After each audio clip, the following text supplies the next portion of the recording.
வணக்கம். All in one zone devotion சேனலுக்கு உங்களை அன்புடன் வரவேற்கிறேன். இன்றைக்கி எங்கள் வீட்டில் நடந்த கிருஷ்ண ஜெயந்தி பூஜையை பற்றி தான் பார்க்க போகிறோம். பிரசாதங்கள் என்னென்ன நான் செஞ்சுருக்கேன் அதெல்லாம் ஒவ்வொன்றா பார்க்கலாம். அதற்கு முன்னால் நம்மளுடைய சேனலை தான் ஃபர்ஸ்ட் டைம் பார்க்குறவங்களா இருந்தாலும் சரி, சப்ஸ்கிரைப் பண்ணாமல் பார்க்குறவங்களா இருந்தாலும் சரி, நம்ம சேனலை சப்ஸ்கிரைப் பண்ணிக்கோங்க. கூடவே அந்த பெல் பட்டனை ப்ரெஸ் பண்ணிக்கோங்க. ஆல் என்கின்ற ஆப்ஷனையும் ப்ரெஸ் பண்ணிக்கோங்க. அப்போ தான் நான் போடுற வீடியோஸ் எல்லாம் உங்களுக்கு உடனுக்குடன் நோட்டிஃபிகேஷனில் மிஸ் பண்ணாமல் தெரிய வரும். சரி, வாங்க நம்ம இப்போ வீடியோக்குள்ளே போகலாம். இப்போ பார்த்துட்ருக்கிறது எங்கள் வீட்டு பூஜை தாங்க. வெத்தலைப்பாக்கு, வாழைப்பழம், மஞ்சள், குங்குமம், சந்தனம் அதெல்லாம் எடுத்து வச்சுருக்கோம். அப்புறம் பழங்கள், தேங்காய் இதெல்லாம் எடுத்து வச்சுருக்கோம். அப்புறம் பால் கண்டிப்பாக வைக்கணுங்க. அவல் சக்கரை போட்டது.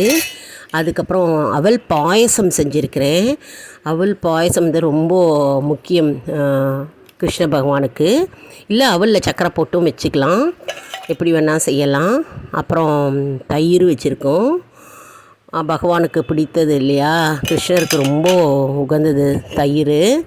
அப்புறம் மோரில் வெண்ணெய் ஒரு உருண்டை போட்டு வச்சுருக்கோம். இதெல்லாம் கிருஷ்ண பகவானுக்கு ரொம்ப பிடித்தமான ஒன்று. அதுக்கப்புறம் வெண்ணெய், தனியாகவே வெண்ணெய், கிருஷ்ணருக்கு பிடித்த வெண்ணெய் அது அப்படியே வாங்கி வச்சுருக்கோம். அப்புறம் உப்புச்சீடை பண்ணியிருந்தேன் நான்.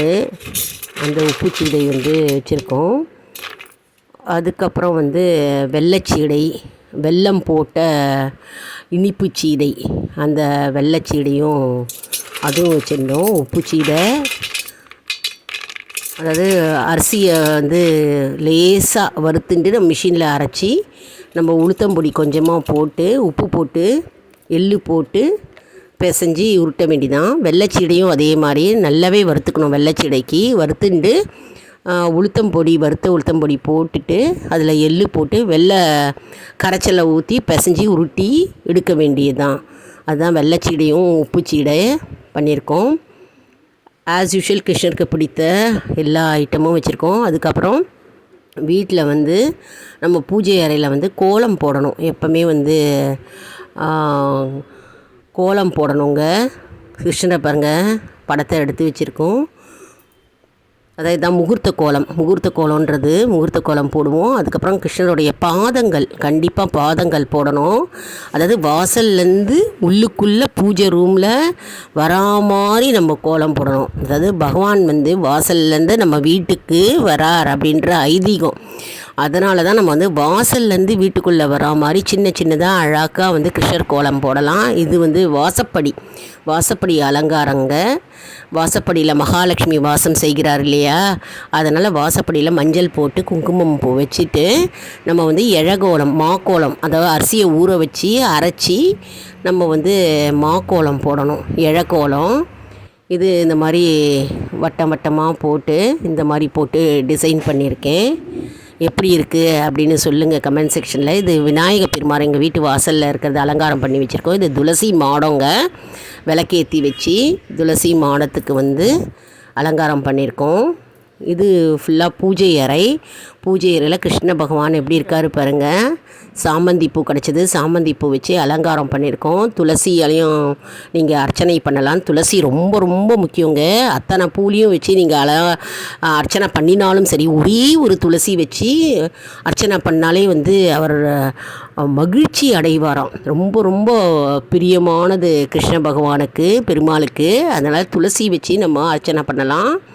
மற்றபடி வெத்தலைப்பாக்கு, பழம், பூ வச்சு நைவேத்தியம் பண்ண வேண்டியதான். கிருஷ்ண அஷ்டோத்திரம் சொல்லலாம், கிருஷ்ணர் நாமாவளி படிக்கலாம், மற்றும் பாட்டு பாடலாம். நான் ஏற்கனவே ஒரு ஷார்ட்ஸ் போட்டிருக்கேங்க. பாட்டு பாடி கிருஷ்ணருடைய ஆர்த்தி பாடல் போட்டிருக்கேன், பாடியிருக்கேன். அதை போய் பாருங்கள் ஷார்ட்ஸில். எவ்வளோ அழகாக இருக்குது பாருங்கள். அலங்காரமாக நல்ல மங்களகரமாக இருக்குது பாருங்கள். எப்போவுமே நம்ம நாள்கிழமையை கொண்டாடணுங்க. எல்லா நாள்கிழமையும் நமக்கு தெரிஞ்சது. சில பேர் பிக்னஸாக இருப்பீங்க, உங்களுக்கு தெரியலை பண்ணுறதுக்கு, உப்புச்சீடை வெள்ளைச்சீடை பண்ணுறதுக்கு தெரியலை அப்படின்னாக்க பழம், வெத்தலைப்பாக்கு, பூவு, அப்புறம் தயிர், வெண்ணெய் இதெல்லாம் வச்சு நெய்வேத்தியமாக பண்ணலாம். ஆனால் தெரியல அப்படின்னு நம்ம விடக்கூடாது. அதாவது ஏற்கனவே உப்புச்சீடை எப்படி பண்ணுறது, வெள்ளைச்சீடை எப்படி பண்ணுறது அப்படின்னு நான் யூடியூப் போட்டிருக்கேங்க ஏற்கனவே. அதாவது சப்ஸ்கிரைப் பண்ணி வச்சுக்கோங்க. அதில் போய் பார்த்தீங்கன்னா மெஷர்மெண்ட் இருக்கும். ட்ரை பண்ணி பாருங்கள். எப்போவுமே வந்து முயற்சி பண்ண நம்ம ட்ரை பண்ண நமக்கு தானாக வரும். அதனால் கொஞ்சமாக செஞ்சு பார்த்துட்டிங்கன்னா அப்புறம் வந்து அப்படியே ரெகுலராக நீங்கள் செய்ய பழகிடும் உங்களுக்கு. அதாவது ஆரம்பத்தில் செய்யறதுக்கு கஷ்டமாக இருக்கும் பிகினர்ஸாக இருந்தீங்கன்னா. அதாவது பண்ணிகிட்டே இருந்தாக்க தானாக வந்து எல்லாமே வருங்க செய்யறதுக்கு. நம்ம கொஞ்சம் கொஞ்சமாக செஞ்சு பார்த்திங்கன்னா அழகாக வந்துடும். நம்ம எப்போவுமே எல்லா நாள்கிழமையிலையும் நம்ம வந்து செய்யணும் அப்படின்னு நம்ம ஒரு பழக்கத்தை கொண்டு வந்தோம்னா நமக்கு தானாகவே வரும். எப்போவுமே வந்து கையில் செஞ்சு நம்ம நைவேத்தியம் பண்ணுறது அதுக்கு நமக்கு திருப்தி தரும். அது மட்டும் இல்லை, நம்ம செஞ்சுருக்கோமே அப்படின்னு மற்றவங்க வந்து எல்லோரும் நல்லா செஞ்சுருக்கீங்க, நல்லா இருக்குது அப்படின்னு சொல்லி பாராட்டும் போது நமக்கு வந்து அதில் திருப்தியும் சந்தோஷமும் ஏற்படும். அதனால் வீட்டில் வந்து நம்ம எப்போவுமே செய்யணும் அப்படின்றது வச்சுக்கலாம். வெளியிலையும் வாங்கி வைக்கலாம். ஸ்வீட் பாக்ஸு, ஸ்நாக்ஸு அதெல்லாமும் வாங்கி வைக்கலாம். கையில் வந்து வீட்டில் செஞ்சு சாப்பிட்றது வந்து மிகவும் சிறப்பு வாய்ந்தது. அதே மாதிரி அவல் பாயசம் செய்யலாம். இல்லை வந்து நம்ம இனிப்பு அவல், வெல்லம் போட்டு அவல் கேசரி அது பண்ணலாம். நம்ம என்ன ஸ்வீட் வேணாலும் பண்ணலாம். ரவா லாடு பண்ணலாம், லட்டு பண்ணலாம், மைசூர் பாக்கு பண்ணலாம், அப்பம் குத்தலாம். கிருஷ்ணாவுக்கு மிகவும் உகந்தது இல்லையா.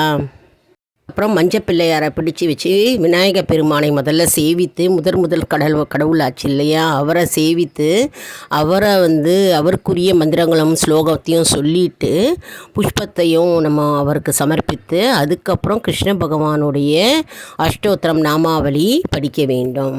எப்போவுமே நாள் கிழமையில் எப்போவுமே வீட்டில் கோலம் போடணுங்க. கோலம் போட்டால் வீட்டில் மங்களகரமாக இருக்கும், அஷ்ட ஐஸ்வர்யம் வந்து சேரும்.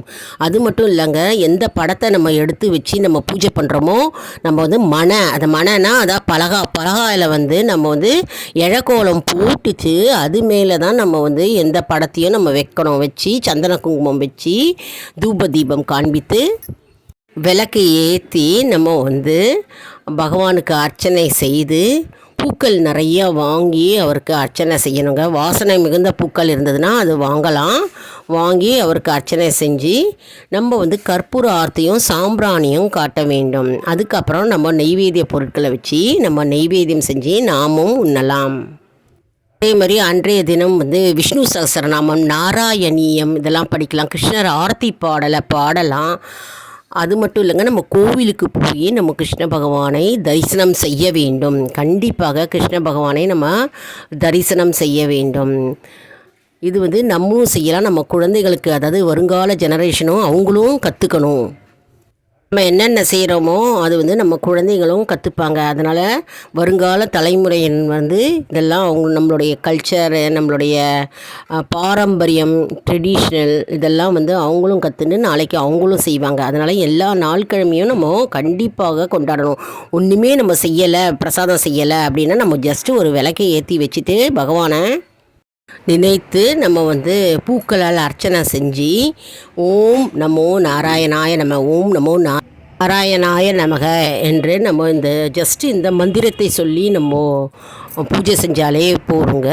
மற்றும் தூப தீபம் காண்பித்து நம்ம பூஜையை முடித்து கொள்ளலாம்.